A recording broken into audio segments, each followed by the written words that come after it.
අද කතා කරමු අපි Facebook එකේ USA group හොයාගන්න කොහොමද කියලා. USA audience එකක් ඉන්න. ඉස්සෙල්ලාම ඔයාලා Facebook එකට log වෙලා මේක කරගන්න ලේසි desktop version එකේ තියෙද්දි ඔයාලට web browser එකෙන් desktop version එක දාගෙන මේක කරන්න පුළුවන්. mobile app එකනොත් ඇයි ඊට වඩා ලේසි web browser එකෙන්. ඉතින් මම මෙන්න මේ විදිහට news කියලා search කරගන්නවා. ඊට පස්සේ group වලට යනවා. group වලට ගිහිල්ලා ඔයාලට city එක තෝරගන්න තියෙනවා. මෙන්න මෙතෙන්දි තමයි අපි USA group තෝරගන්නේ. USA city එකක් දාගන්නවා. මම මේ විදිහට New York කියන city එක තෝරගෙන search කරගන්නවා.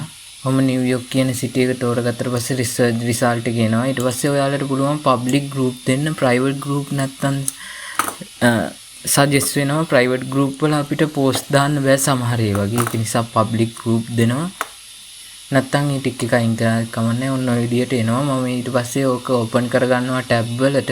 එක එක tab වලින් ඔය විදිහට ඕපන් කරගත්තට පස්සේ මම බලා ගන්නවා මේක admin කෙනෙක්ද දාලා තියෙන්නේ කියලා. ඉතින් admin කෙනෙක් නෙවෙයි.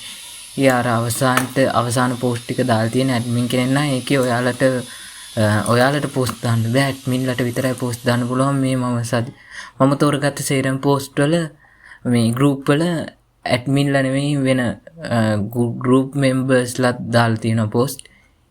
ඉතින් ඔන්න ඔය වගේ තමයි වීඩියෝ එක අද. USA group හොයාගන්න ලේසිම විදියක් තමයි ක්‍රමය.